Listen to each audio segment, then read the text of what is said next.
Gri, apa itu Gri?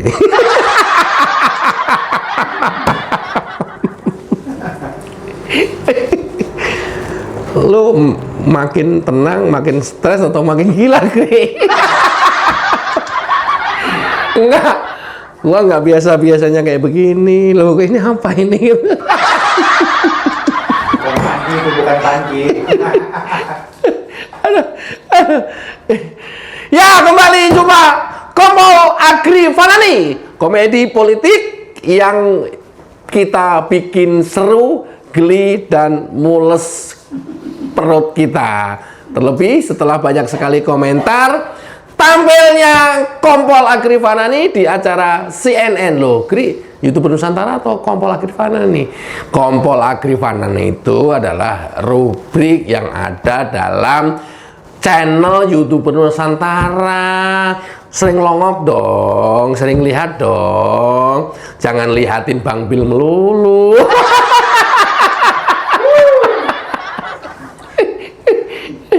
Di situ banyak channelnya, namanya YouTuber Nusantara. Rubriknya ada Kompol Agri Fanani, ada Bang Bil Offside, ada Parkiran Om Kindi, kemudian ada Opung Cantik Canda Politik. Oh, keren kali, Gri. Apa ini setelah kamu disomasi menjadi keren begini, Gri? Gri, lu nggak stres, Gri? Dilaporin. Ya, kalaupun stres kan gua tutup-tutupin dengan ketawa. Oh, jadi ketawanya itu untuk mengkamuflase. Ya nggak juga, daripada nanti gue bilang terkesan nantangin kan. Ya, emang gue lebih jago sama Roy Suryo, tapi bahwa gue lebih gemukan dikit dibanding Roy Suryo.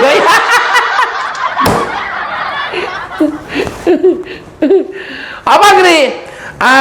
Banyak hal yang saya akan sampaikan ya behind acara kemarin. Nah, ini menarik nih, Gri, yang tidak ada di depan kamera atau tidak ada tersiar di depan kamera. Apa, Gri?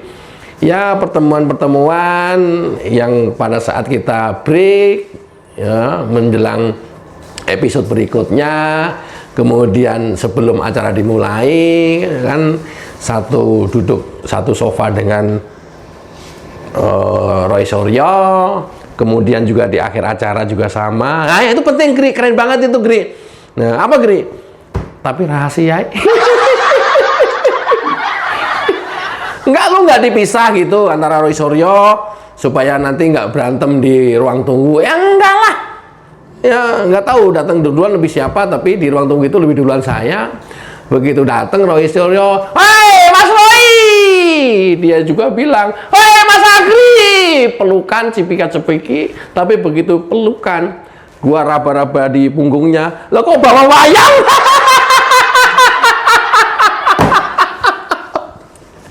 Mas, lu bawa wayang ya?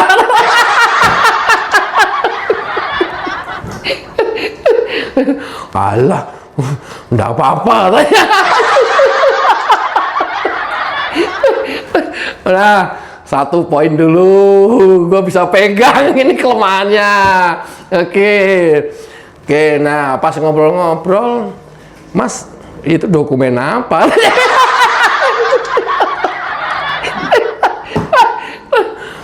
Walah, ini mah kertas biasa. Itu ternyata ya contekan yang dibawa pada saat debat. Pertanyaanku, Mas, kalau nggak usah pakai itu nggak hafal ya, Mas ya? Aduh. Ini ada yang ilusi, ada yang faktual ya, tapi dasarnya faktual semuanya. Tapi perkataannya atau narasinya banyak kan yang sebagian ilusi. Nah, apalagi Gri? Makanya saya sering sampaikan di video itu, saya tuh kasihan banget sama Mas Roy Suryo.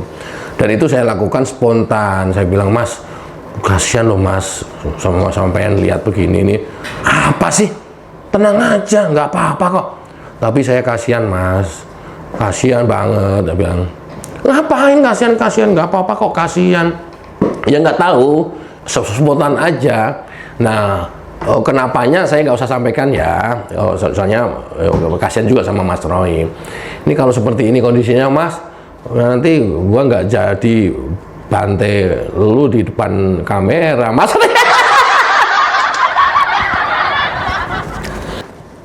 Akhirnya gua nggak tega mau bantai Mas Roy nanti di atas panggung, Mas. Wis, ngapain? Lakukan aja, nggak apa-apa. Nah, itu adalah perbincangan-perbincangan atau ledek-ledekan ketika masih di ruang tunggu. Seringkali Mas Suryo juga ngeledek kita, tapi bentuk ledekannya nggak salah. Biarin gitu ya. Nah, yang luput dari perhatian dia, padahal saya sering koordinasi dengan produser. Apa itu? Bang, gua pakai ini boleh? Nanti dibuka, oh boleh. Oh, pakai ini boleh? Borgol maksudnya? Boleh. Oh, coba Bang disetting pada saat saya buka jas, kemudian saya buka baju, clip on-nya, mic-nya itu nggak tersangkut, nggak ganggu. Oh ya dah. Padahal aku setting itu di depan Roy Suryo, tapi Roy Suryo ternyata nggak ngeh. Tapi gua tahu apa yang dia siapin, wayang di balik punggungnya sini. dalam hati kecil gua, mati kok gua bantai di atas pentas nanti. Mati kau, bakal gua bantai habis nanti di atas pentas. Soalnya gua tahu dia nggak tahu gua, itu. Padahal di depan masang-masang itu di depan, tapi memang gua berbalik badan gitu. Itu kemudian kenapa dia nggak tahu ya? Padahal kan kaos oranye itu nyolok banget gitu ya, baju putih gua transparan, makanya seringkali jas gua gini-giniin untuk nutupi supaya kaos oranye itu nggak kelihatan gitu. Ternyata dia ya lebih pintar gua.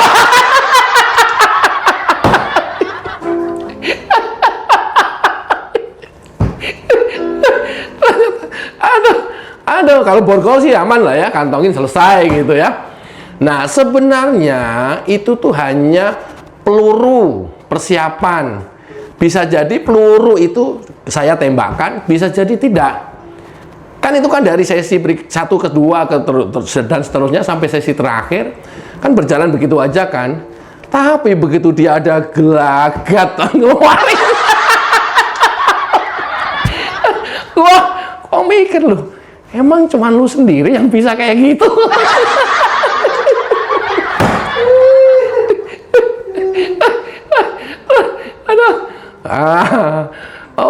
Udah bantai habis. Ini adalah masalah strategi, kemudian teknik komunikasi. Harusnya lebih pinteran dia komunikasi kan. Nah, atau penguasaan panggung. Dan yang tidak bisa dibaca oleh lawan sebelumnya itu. Nah, kalau sudah seperti ini, saya berkali-kali diskusi dengan teman-teman ya. Kalau kita diskusinya itu dengan melawan selain Roy Suryo dan teman-teman yang suka terus menyerang begitu tuh, substansi itu tidak penting, knowledge tidak lagi dipikirkan. Ya, keahlian nggak perlu juga. Terkecuali yang lawan kita itu memang akademisi, pemaparannya juga runut, semuanya by literasi, oke lah. Kita lawannya dengan cara itu. Tapi kalau kita ngadepin Roy Suryo, ya kita siapkan materi yang basisnya literasi semuanya. Nonsen. Nggak penting banget. Gimana kemudian kita menjelaskan runut tentang literasi, sementara dipotong-potong terus sama Roy Suryo, bahkan setiap kita ngomong, dia juga ngomong terus. Apa yang bisa didengarkan oleh penonton terhadap penjelasan kita ini? Nggak ada, nothing. Ini adalah teknik komunikasi. Keren, Kri. Roy Suryo kalah sama lu, Kri. Bukan gua ya, penonton yang ngomong ya, penonton yang ngomong ini mah. Terus, Kri. Nah, narasumber yang lain sebelumnya saya wawancarai, Mas, dari apa pengamat politik ya seperti itu sih Pak, dia jelasin ini Nah, begitu tak wawancari, katanya dari riset, ya. Kemudian saya coba ukur kemampuannya dia lewat diskusi itu, dia nggak berasa, gitu. Nah, kemudian aku pegang kartu trufnya, walaupun hanya sekelumit kita diskusi ngomong gitu. Ini bocah ini nih, kok pengamat, kok berpihak mengamatinya. Bener, begitu dia pentas, dikasih corong, balik-balik nyalahin Jokowi, membenarkan SBY, balik-balik membandingkan AHY dengan Gibran, mendiskreditkan Gibran. Wow, bener dugaanku ya. Wah, pelintir ya sekali. Sebenarnya banyak banget yang saya bisa jatuhkan dengan kata-kata tetap sopan, tapi ada yang saya nggak tega. Momen-momen tertentu saya nggak tega. Kalaupun saya yang orangnya nggak terukur, wah udah gua habisi itu. Nggak, artinya apa? Jangan pernah merasa orang yang ada di lingkaran kita itu selalu lebih rendah dari kita. Atau jangan pernah kemudian menganggap diri kita itu selalu lebih tinggi dibanding yang lainnya, sehingga selalu underestimate kepada yang lain. Itu kan yang mereka rasakan pada saat itu dan hari ini. Itu yang selalu mereka itu memosisikan dirinya seperti itu. Model Roy Suryo, Rismond, Dr. Tifa, karena mereka merasa ahli, ya, kemudian menganggap orang lain itu ya di bawah dia, menganggap orang lain itu tidak tahu apa yang dia tahu. Kan ini kan luar biasa manusia-manusia ini. Makanya ya perlu disikat kali-kali. Ntar gua pengen ketemu Rismond dengan si Dokter Tifa deh. Dokter Tifa gini, aduh sayang nih kalau masa saya berantem sama Dokter Tifa.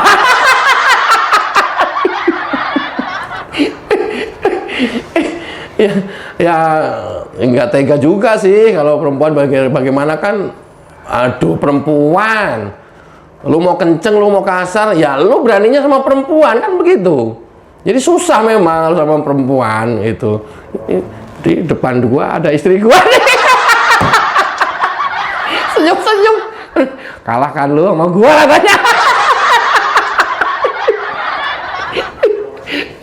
Itulah, laki-laki itu selalu kalah dengan perempuan.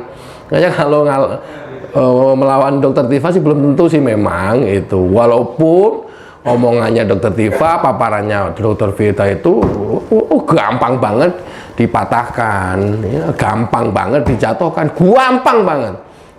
Oke, dari keseluruhan itulah kemudian kita mesti banyak belajar terhadap orang lain. Kita juga mesti tetap harus menghargai orang lain, siapapun itu, apapun posisinya, siapapun atau apapun derajatnya. Itu loh. Nah, tapi kan kalau Rismond, Roy Suryo, Dokter Tifa apa mau? Seperti yang saya katakan ini tadi. Mau mereka bertiga, ya, diajarin seperti itu. Apalagi si Rismond kan udah merasanya paling wuset. Apalagi kalau sudah bicara ahli digital forensik. Wah, sudah seperti apa. Cuman yang paling sederhana kita masyarakat untuk memahami apa yang mereka lakukan bertiga ini, yang ngakunya itu ahli, peneliti, sulit diterima dengan akal sehat, akal waras manapun, ya, apalagi dia seorang peneliti dan ahli, melakukan penelitian dengan bahan atau raw material atau primary evidence itu fotokopi. Ini yang nggak ketemu di nalar. Orang yang aduh gila pun sekalipun sulit untuk mengerti, memahami tiga orang ahli ini meneliti dari bahan fotokopian, uploadan di media sosial. Ini yang sulit kita mengerti sampai dengan hari ini. Sementara di luaran sana banyak orang yang mempercayai ini, mengagung-agungkan ini, bahwa mereka itu ahli. Ahli apa? Ahli prekepek. Pak. Ini kan persis tak ubahnya ketika pengantin baru, istri kita hamil, girang kita, senang kita. Ya, ada pemeriksaan rutin ke dokter kandungan spesialis per 1 bulan, tiap bulan diperiksa. Di bulan ke-6 atau ke-5, karena istrinya nggak bisa hadir, datang suaminya ke dokter kandungan tadi, bawa foto perut istrinya, karena istrinya mulus-mulus sakit katanya. Oh, datang ke dokter, dok minta diperiksa istri saya. Mana istrinya? Ini dok, foto perut istri saya. Diperiksa dok, tolong dok. Nah, dokter ini kebetulan ya 3 orang ini. Jadi mau juga memeriksa dari fotokopi perut istrinya pasien. Bayangkan, dok, apa bayinya gerak-gerak nggak? Gerak, dok. Oh iya ya, oh iya gerak-gerak karena ini obyeknya saya gerak-gerakin.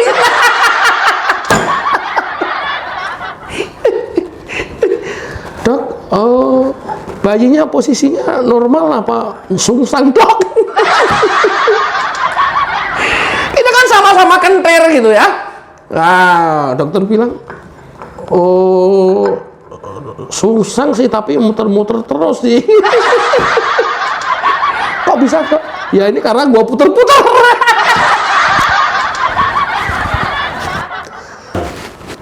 Itulah analogi yang mereka bertiga para ahli yang ngakunya ahli ini, peneliti ini, persis seperti tadi yang saya sampaikan. Persis seperti itu. Ya, masuk akal. Masuk akal nggak? Ya. Bisa nggak kira-kira ini dilakukan penelitian yang model-model 3 orang ini? Hari ini yang mereka lakukan. Itu gambarannya. Coba. Ya, memeriksakan kehamilan, dia pergi ke dokter spesialis kehamilan atau spesialis kandungan, membawa fotokopi perut istrinya. Itu yang dilakukan Roy Suryo, Rismond, Dr. Tifa. Luar biasa kan? Kayak begini, kelompok Kledung masih mempercayai. Terserah, silakan, monggo. Karena apa? Dasarnya memang mereka itu sudah Kledung. Sulit menjelaskan kepada mereka dan menyampaikan fakta serta kebenaran yang sesungguhnya. Sesulit kita menjelaskan kepada lalat hijau kalau bunga itu indah dan manis. Bagi lalat hijau nggak pernah percaya, pasti dia akan tetap nyari sampah. Oke, kembali lagi Fanani. Wassalamualaikum warahmatullahi wabarakatuh. Sayang.